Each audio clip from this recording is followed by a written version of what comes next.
The reading from the Second Testament can be found on page 15 of that section of your Pew Bible. And this is a story about Jesus' reception in his hometown community of Nazareth in Galilee. He came to his hometown and began to teach the people in their synagogue, so that they were astounded and said, "Where did this man get this wisdom and these deeds of power? Is he not the carpenter's son? Is not his mother called Mary? And are not his brothers James and Joseph and Simon and Judas? And are not all his sisters with us? Where then did this man get all this?" And they took offense at him. But Jesus said to them, "Prophets are not without honor except in their own country and in their own house." And he did not do many deeds of power there because of their unbelief. This is the word of the Lord. The author of Look Homeward, Angel, Thomas Wolfe, I'm a native North Carolinian, so in North Carolina we have an affection for Thomas Wolfe. He had a love-hate relationship with his hometown of Asheville, North Carolina. In his books, during his short career, in his short life, Thomas Wolfe only lived to be 37 years old. His early years in Asheville were written through the eyes of a dreamy idealist, a romantic. But the truth of his life in Asheville was somewhat different. And his perspective of the people there was somewhat different. Thomas Wolfe left Asheville at the age of 15 and returned to his hometown only one time after that. And it was not a pleasant experience for him. Expecting the same type of adulation and welcome that he had been receiving worldwide, he found the residents of Asheville and his old friends to be bitter, to be resentful about the way that they and their community had been depicted in Wolfe's novels. Shocked and disappointed at their failure of recognition for his accomplishments, Wolfe returned to New York City. Later, he expressed his dismay at his reception in his hometown, and he expressed it to political writer Ella Winter, who was a friend. She replied to Wolfe with great empathy and declared to him, "But don't you know, Thomas, you can't go home again." Don't you know, Thomas, you can't go home again. These words became the title of Wolfe's final novel, You Can't Go Home Again, which was published posthumously, and that particular novel ended with the main character summarizing what those words mean, that we can't go home again. And these were Wolfe's own feelings. You can't go back home to your family, back home to your childhood, back home to a young man's dreams of glory and of fame, back home to places in the country, back home to the old forms and systems of things which once seemed everlasting, but which are changing all the time. Back home to the escapes of time and memory. While the phrase, "you can't go home again," became somewhat of a 20th century mantra, it expressed a truth as old as the Bible itself, as revealed to us in our story this morning, which you just heard read from the Gospel of Mack. He came to his hometown and began to teach the people in their synagogue, so that they were astounded and said, "Where did this man," notice the language, they didn't say, "Where did Yeshua, where did Jesus, where did this man get this wisdom and these deeds of power?" Is not this the carpenter's son? Is not his mother called Mary? Are not his brothers James and Joseph and Simon and Judas? And are not all his sisters with us? Where then did this man get all this? And they took offense at him. They were offended by him. According to the Gospels, this was Jesus' only recorded return to Nazareth after he started his public ministry. And considering the content of this very brief but significant story, it is easy to understand why he only went back one time. Even more significantly, it is the last time we will see Jesus teaching in any synagogue. From this moment forward, all of his sermons, all of his public appearances will either be in homes or the streets and fields of Palestine or the public spaces of the temple complex in Jerusalem. He never went back into a synagogue, at least as far as we know. Again, at least the story's not told, if he did. The irony of this situation should not escape our attention. According to the religion of Jesus' tradition, the Messiah would be sent by God to bring salvation to Israel. Yet the very places wherein that religion was exercised, such as the synagogues, rejected, not all of them, but some rejected the presence of God's true Messiah. What kind of reception do you think Jesus would get in our churches today if he walked in and started talking to us, telling us what's God's will, what it means to love God and to love others? We'd like to think, that we would welcome him as we would welcome the Messiah. But you know what? I imagine, especially in this age of mass media, social network, we'd probably have him up on the cross in about 6 months. Somewhere. We would. From Christ's personal perspective, you know it was meaningful for him to return to his home synagogue, to share not just the hope and the promise of the Messiah, but the joy of the healing power that he had and the presence of the living Spirit of God. I would think he would have anticipated going back to be in his community where he grew up. In other places that Jesus had taught before that day in Nazareth, the people were astonished and thankful for this new reality of God that had been visited upon them. The other synagogues and the other communities, at least the ones we see before this moment, accepted, for the most part, Jesus' words with joy and wonder. And they responded with faith, a faith that healed not only their souls, but in some cases their bodies as well. But according to the story we just heard, in Jesus' hometown, upon hearing his words, their astonishment was one of cynicism and doubt.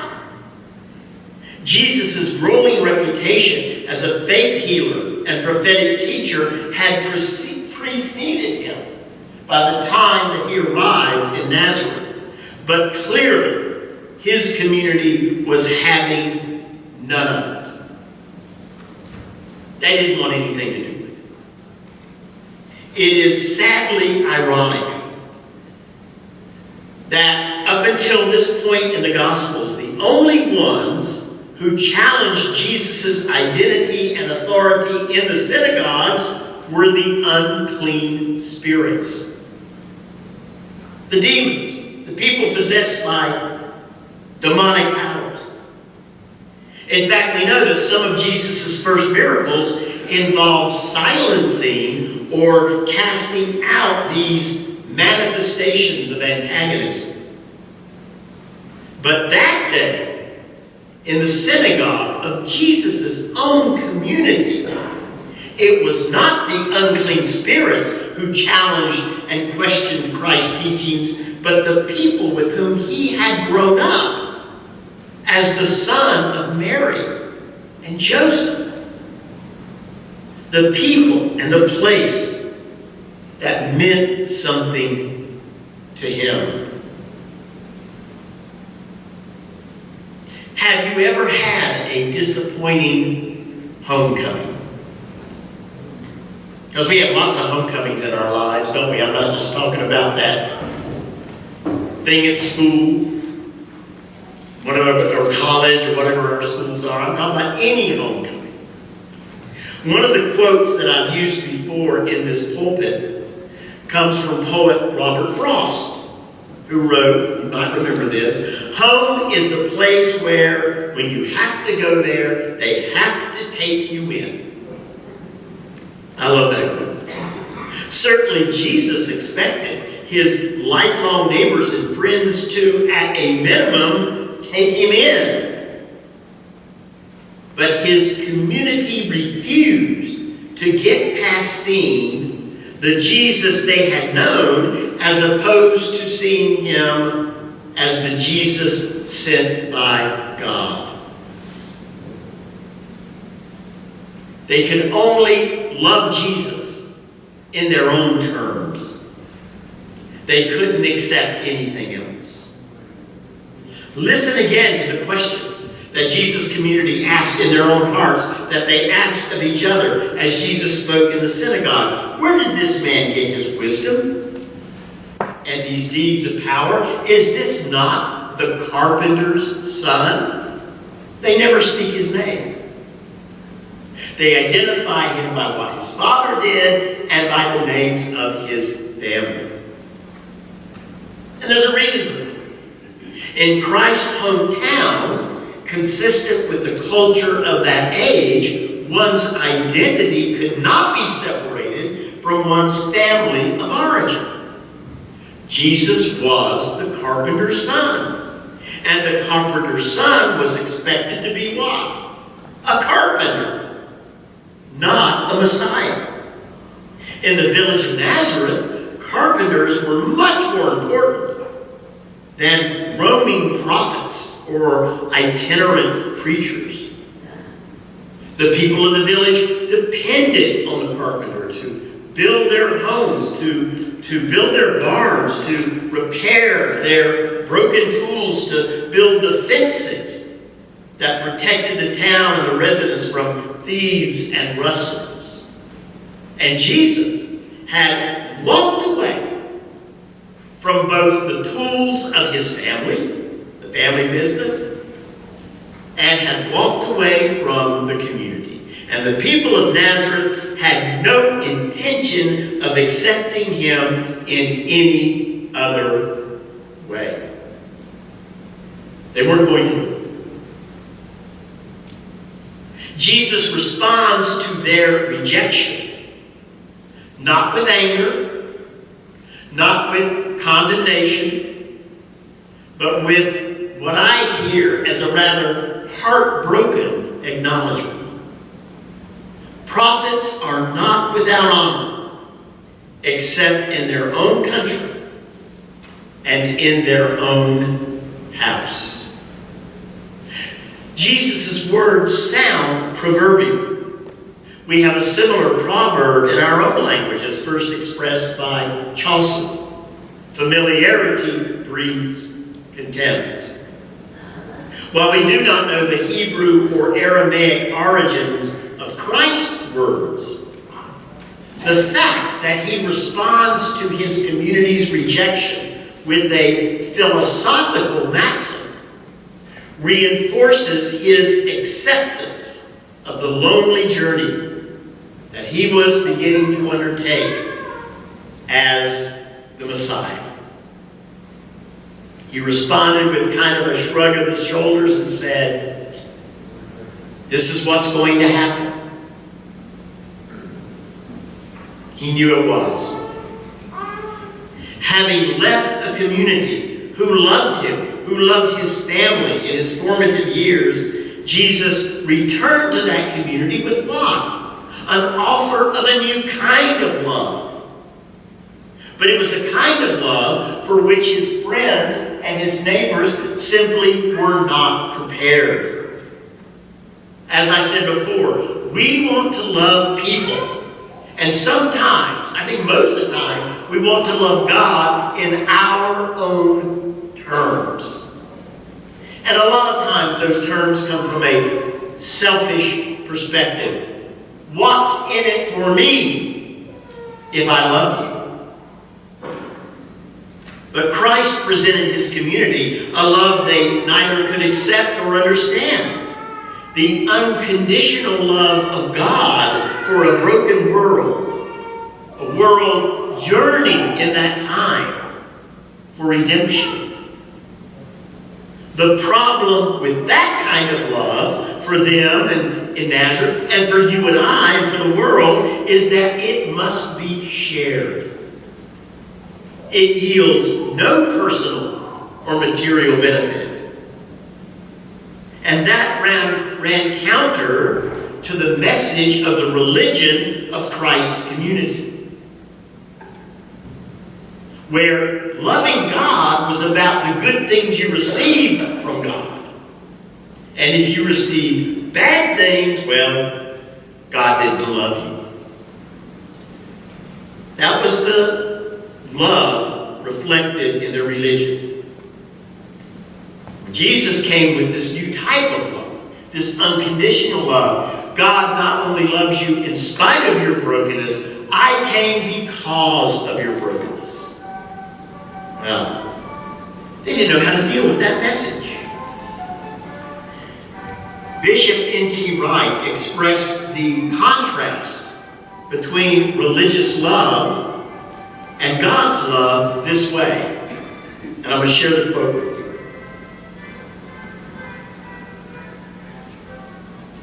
I'm going to wait till Beethoven finishes. This is what N.T. Wright says.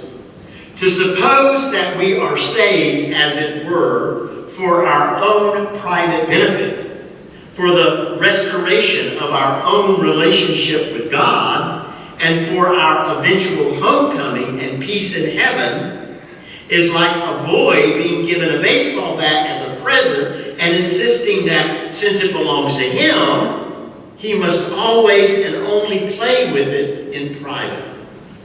Wright goes on to say, but of course, you can only do what you're meant to do with a baseball bat when you're playing a game with other people. And salvation only does what it's meant to do when those who have been saved, when those who are being saved, when those who will one day be saved, realize that they are saved not as souls, but as wholes. And he means W-H-O-L-E-S, the whole person, as wholes. And saved not for themselves alone, but for what God now longs to do through them. What God longs to do upon this earth through them, meaning through us. The story in Matthew concludes on a sad note. And Jesus did not do many deeds of power there because of their unbelief. He did not do many deeds of power. Why? Because of their unbelief.